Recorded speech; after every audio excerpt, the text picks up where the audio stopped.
students, today's topic is factor affecting the choice of capital structure। बेटा एक unit में जो कैपिटल का हम स्ट्रक्चर बनाते हैं कि कितना हमारे पास पैसा होना चाहिए, इस कैपिटल के स्ट्रक्चर को बनाने से पहले भी बेटा कुछ फैक्टर हैं जो हमें अपने दिमाग में रखने पड़ते हैं ताकि एक कैपिटल का स्ट्रक्चर एक अच्छा स्ट्रक्चर बन सके। इसके लिए जो जो फैक्टर आपको ध्यान में रखने हैं उनमें बेटा बहुत से फैक्टर हैं, जैसे कैश फ्लो पोजीशन हो सकता है, डेब्ट सर्विस कवरेज रेशो हो सकता है, रिटर्न ऑन इन्वेस्टमेंट हो सकता है, टैक्स रेट हो सकता है। बेटा बहुत से फैक्टर हैं। बेटा मैं एक एक फैक्टर को आपको आज बताऊंगी कि कैसे कैसे ये फैक्टर कैपिटल के स्ट्रक्चर के चॉइस के ऊपर, उसके चुनाव पे अपना जो है अफेक्ट डालते हैं। तो सबसे पहला पॉइंट मैं आपको बताऊंगी, इसका पॉइंट है कैश फ्लो पोजीशन, कि मार्केट में हमारे पास कैश फ्लो की पोजीशन कैसी है, कौन सी वाली कैपिटल का हम यूज़ कर रहे हैं। यदि हम डेब्ट capital should be used only if the cash flow position is really good. बेटा यदि कैश फ्लो की पोजीशन हमारे पास बहुत बढ़िया है, ऐसी सिचुएशन में बेटा हमेशा डेब्ट कैपिटल का यूज़ किया जाता है। डेब्ट capital should be used only if the cash flow position is really good because a lot of cash is needed in order to make payment of interest and refund of capital। इसका मतलब बहुत ज़्यादा हमारे पास पैसा पड़ा हुआ है, interest हम दे सकते हैं। तो ऐसे सिचुएशन में डेब्ट कैपिटल का यूज़ हद से ज़्यादा किया जाता है। उसके बाद है second point, interest coverage ratio. With the help of this ratio an effort is made to find out how many times the EBIT is available to the payment of interest। बेटा इस इंटरेस्ट कवरेज रेशो से हम ये देखते हैं कि कितने time हमारे पास, हमारी यूनिट के पास EBIT ईज़िली लेवल की अवेलेबल हो जाती है। इसका मतलब हमारे पास प्रॉफिट अवेलेबल हो जाते हैं, उस प्रॉफिट में से ईज़िली इंटरेस्ट की पेमेंट की जा सकती है। तो ये इंटरेस्ट कवरेज रेशो जो है ये भी बेटा हमारे कैपिटल के स्ट्रक्चर पे अपना जो है एक अफेक्ट डालती है। और इस इंटरेस्ट कवरेज रेशो को हम निकालते कैसे हैं, EBIT होता है जो टोटल हमारे प्रॉफिट हैं, उसको यदि हम इंटरेस्ट से डिवाइड कर देते हैं तो ये इंटरेस्ट कवरेज रेशो आ जाती है। उसके बाद हमारा है बेटा अगला पॉइंट, डेब्ट सर्विस कवरेज रेशो। डेब्ट सर्विस कवरेज रेशो क्या है? This ratio removes the weakness of ICR। Interest coverage ratio जो ऊपर पड़ा था, ये रेशो उसकी वीकनेस को दूर करती है, उसकी कमियों को दूर करती है, उसके रास्ते में जो प्रॉब्लम्स आती हैं उसे सोल्व करने में ये रेशो हमारी हेल्प करती है। This shows the cash flow position of the company. इस रेशो से हमें कंपनी की कैश फ्लो पोजीशन के बारे में पता चलता है। और बेटा इस रेशो को निकाला कैसे जाता है, इसका भी एक फार्मूला है, DSCR is equal to profit after tax में डेप्रिसिएशन को ऐड किया जाता है, प्लस उसमें इंटरेस्ट ऐड किया जाता है, और उसमें नॉन कैश एक्सपेंसेस जो रिटर्न ऑफ के हैं वो ऐड किए जाते हैं।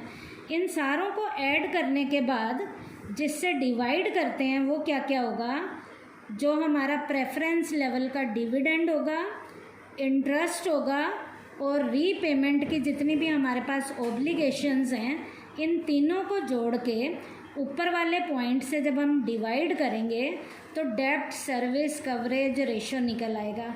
और ये डेब्ट सर्विस कवरेज रेशो जो है इंटरेस्ट कवरेज रेशो के रास्ते में आने वाली जितनी भी प्रॉब्लम्स हैं उन्हें ये रेशो सोल्व करती है। उसके बाद बेटा कैपिटल के स्ट्रक्चर पे इफेक्ट डालने वाले पॉइंट में है रिटर्न ऑन इन्वेस्टमेंट। इन्वेस्टमेंट पे हमें कितना रिटर्न मिलता है। Greater return on investment of a company increases its capacity to utilise more डेब्ट कैपिटल। बेटा यदि हमारे पास रिटर्न हमारे पास निकल कर इन्वेस्टमेंट का ज़्यादा आ रहा है, इसका मतलब हम डेब्ट कैपिटल का यूज़ कर सकते हैं, क्योंकि डेब्ट कैपिटल के ऊपर इंटरेस्ट देने के लिए हमारे पास प्रॉपर प्रॉफिट यहाँ पड़ा हुआ है। और ROI को निकालेंगे हम कैसे? EBIT को टोटल इन्वेस्टमेंट से जब हम डिवाइड करते हैं तो रिटर्न ऑन इन्वेस्टमेंट निकल आता है। उसके बाद बेटा अगला पॉइंट है कॉस्ट डेब्ट। डेब्ट की कॉस्ट क्या है? जो हमने उधार लिया है वो हमें महंगा साबित हो रहा है या सस्ता साबित हो रहा है? उधार हमारे लिए महंगा है या सस्ता है? ये डेब्ट की कॉस्ट भी कैपिटल के स्ट्रक्चर पे इफ़ेक्ट डालती है। कैसे डालती है? In case the rate of interest on the डेब्ट कैपिटल इज़ लेस। बेटा डेब्ट कैपिटल पे इंटरेस्ट का रेट यदि कम है, मोर डेब्ट कैपिटल कैन बी यूटिलाइज। इसका मतलब हमें इंटरेस्ट कम देना पड़ रहा है तो मार्केट से हम ज़्यादा से ज़्यादा उधार उठाकर लगा सकते हैं। और वाइस वर्सा का क्या मतलब है? यदि वही उधार हमें महंगा मिल रहा है, हमें इंटरेस्ट उस उधार पे ज़्यादा देना पड़ रहा है, तो हम उधार उठाकर बिजनेस में पैसा कम इन्वेस्ट करेंगे। तो इसका मतलब कैपिटल के स्ट्रक्चर पे डेब्ट की कॉस्ट, खर्चे भी उसके ऊपर अपना इफेक्ट डालते हैं। उसके बाद है tax rate. Rate of tax affect the cost of डेब्ट। टैक्स रेट कैसा है? ज़्यादा है या कम है? ये भी बेटा डेब्ट की कॉस्ट पे अपना इफ़ेक्ट डालता है। कैसे? If the rate of tax is high, यदि हमें टैक्स का रेट ज़्यादा देना पड़ता है, कॉस्ट ऑफ डेब्ट डिक्रीजेज। डेब्ट की कॉस्ट जो है घटनी शुरू हो जाती है। क्यों घटनी शुरू हो जाती है? इसका रीज़न भी है। Reason is the deduction of interest on the डेब्ट capital from the profit considering it a part of expenses and saving in taxes.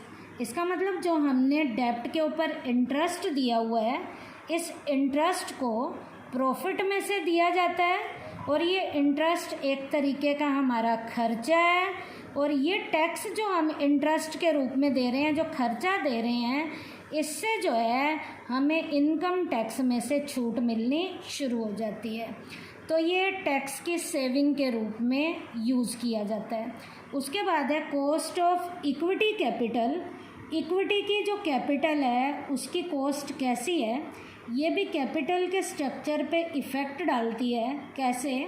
If the डेब्ट कैपिटल इज़ यूटिलाइज मोर, यदि डेब्ट कैपिटल का यूज़ ज़्यादा किया जाता है, it will increase the cost of the equity capital. इससे इक्विटी की कैपिटल हमारी इंक्रीज होनी शुरू हो जाएगी, क्योंकि इक्विटी शेयर होल्डर के घर में प्रॉफिट ज़्यादा आना शुरू हो जाएगा। It means greater use of डेब्ट capital increases the risk of equity share holder. इसका मतलब डेब्ट कैपिटल का जितना ज़्यादा यूज़ होगा उतना ही इक्विटी शेयर होल्डर के जो रिस्क हैं वो इंक्रीज होने शुरू हो जाएंगे। इसका मतलब डेब्ट का पैसा ज़्यादा यूज़ किया जाएगा तो इक्विटी शेयर का पैसा कम यूज़ होगा, तो इक्विटी शेयर होल्डर के जो रिस्क हैं वो बढ़ने शुरू हो जाएंगे। देयरफॉर द यूज़ ऑफ डेब्ट capital can be made only a limited level. जब इक्विटी शेयर होल्डर के रिस्क बढ़ने शुरू हो जाएंगे यहाँ डेब्ट कैपिटल के कारण, तो डेब्ट कैपिटल का यहाँ पर लिमिटेड लेवल का यूज़ किया जाएगा। उसके बाद है बेटा फ्लोटेशन कॉस्ट। फ्लोटेशन का मतलब होता है उतार चढ़ाव के खर्चे। Flotation cost are those expenses. बेटा ये उतार चढ़ाव के खर्चे ऐसे खर्चे होते हैं विच आर एंकर्ड, जो यूनिट में किए जाते हैं वाइल इशूइंग सिक्योरिटी। सिक्योरिटी को इशू करने के लिए किए जाते हैं। इसके एक्सपेंसेस में आएगा इक्विटी वाला हो सकता है, प्रेफरेंस का हो सकता है, डेब्ट वाला हो सकता है। These include commission of under writer, इनमें अंडर राइटर्स को दी जाने वाली कमीशन को भी इंक्लूड किया जाता है इन खर्चों में। ब्रोकरेज, जो दलालों को दलाली दी जाती है, वो भी इसमें यूज़ किया जाता है। Generally the cost of issuing डेप्ट capital is less than the share capital. बेटा ज़्यादातर डेप्ट कैपिटल को इशू करने के खर्चे हमेशा हमारी शेयर कैपिटल की कॉस्ट से कम आते हैं। शेयर कैपिटल की कॉस्ट से जब ये खर्चे कम आते हैं तो इनका यूज़ ज़्यादा किया जाता है कैपिटल के स्ट्रक्चर में। उसके बाद है बेटा रिस्क कंसिडरेशन, कि हम रिस्क कितने कंसिडर कर सकते हैं, कि हम रिस्क ज़्यादा कंसिडर कर सकते हैं या रिस्क हम कम कंसिडर कर सकते हैं। तो ये रिस्क को कंसिडर करना भी कैपिटल के स्ट्रक्चर पे इफ़ेक्ट डालता है। तो यहाँ बेटा दो तरीके के रिस्क होते हैं, एक होता है ऑपरेटिंग लेवल का रिस्क और एक होता है फाइनेंशियल रिस्क। ऑपरेटिंग लेवल के रिस्क में क्या क्या आता है, रेंट ऑफ बिल्डिंग आ सकता है, इसमें पेमेंट ऑफ सैलरी आ सकता है, इंश्योरेंस का कोई एक्सपेंस आ सकता है। और जो हमारे फाइनेंशियल लेवल के रिस्क हैं इसमें बेटा पेमेंट ऑफ इंटरेस्ट आ सकता है, प्रेफरेंस लेवल का जो डिविडेंड दिया है वो आ सकता है, रिटर्न ऑन डेप्ट कैपिटल आ सकता है। उसके बाद बेटा टोटल रिस्क ऑफ बिजनेस जितने भी हैं depends on in two types of risk. If the operating risk in the business is less than the financial risk can be faced, which means more debt capital can be utilized। इसका मतलब ऐसी condition में डेप्ट capital का use ज़्यादा किया जाएगा। और इसके उलट इन कौन से वाले, यदि फाइनेंशियल रिस्क बिजनेस में कम आ रहे हैं तो हमारी दूसरी वाली जो कैपिटल है उसका यूज़ किया जाएगा। तो रिस्क को देखने के लिए दो रिस्क को देखा जाएगा, ऑपरेटिंग वाले रिस्क को और फाइनेंशियल वाले रिस्क को। दूसरे में क्या था, यदि ऑपरेटिंग रिस्क हमारे ज़्यादा होंगे फाइनेंशियल रिस्क से, to occur after the greater use of डेप्ट कैपिटल शुड बी अवॉइडेड। वहाँ उसका डेप्ट का ज़्यादा यूज़ होगा और दूसरी तरफ उसके उलट उस डेप्ट कैपिटल का यूज़ कम होगा। उसके बाद है बेटा फ्लेक्सिबिलिटी। फ्लेक्सिबिलिटी में भी आप बताओगे कि हमारे कैपिटल का स्ट्रक्चर कैसा होना चाहिए, फ्लेक्सिबल होना चाहिए। Capital structure should B Fairlie flexible. Flexible का मतलब है कि स्ट्रक्चर ऐसा हो कि यदि उसे इंक्रीज़ करना है तो इंक्रीज़ किया जा सके और यदि उसे डिक्रीज़ करना है तो डिक्रीज़ किया जा सके।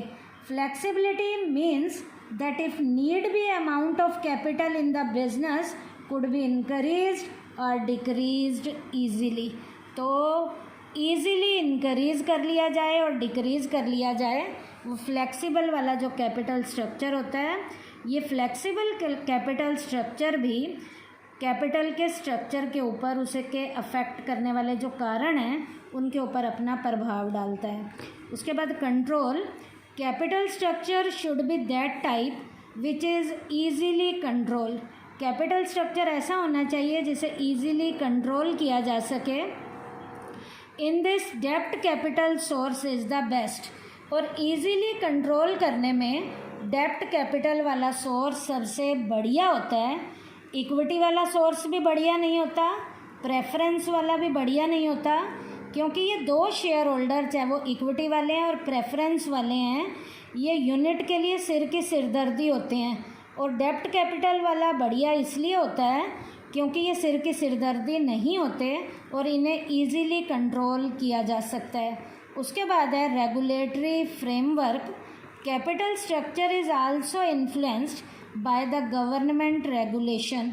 कैपिटल स्ट्रक्चर ऐसा होना चाहिए जिसे गवर्नमेंट इजीली रेगुलेट कर सके और इस तरीके से गवर्नमेंट इसको रेगुलेट कर सके, ये ऐसा होना चाहिए। इसके लिए बेटा एक डेप्ट इक्विटी का एक आइडियल रेशो भी हो सकता है। वो रेशो कौन सा हो सकता है, 2:1 हो सकता है, 4:1 हो सकता है और वो 6:1 हो सकता है। तो एक आइडियल वाला कैपिटल स्ट्रक्चर का रेशो है जिसे हमारी गवर्नमेंट ईज़िली रेगुलेट कर सकती है।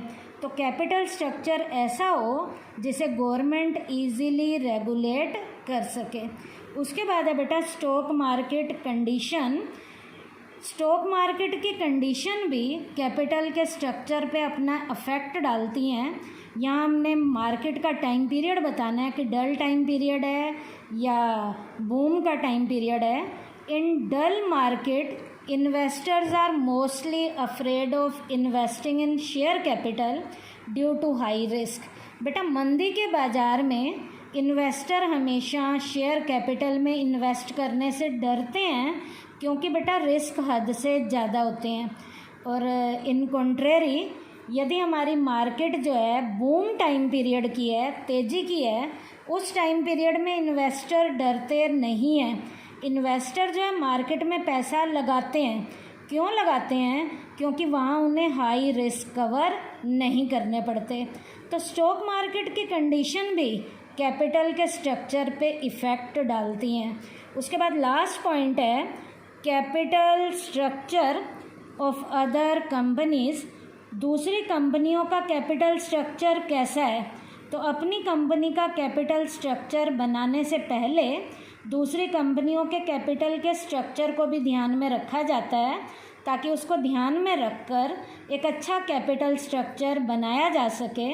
Capital structure is influenced by the industry to which a company is related. Capital structure industry का ऐसा होना चाहिए जो हमारी कंपनी की इंडस्ट्री से रिलेटेड हो।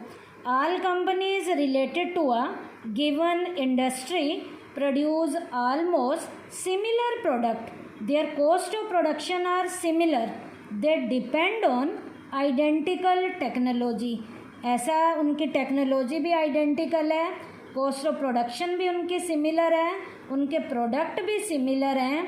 दे हैव सिमिलर प्रॉफिटेबिलिटी, उनके प्रॉफिट भी सिमिलर होते हैं। तो यहाँ पर pattern of their capital structure is almost similar. तो यहाँ पर उनका पैटर्न भी बिल्कुल सिमिलर होना चाहिए।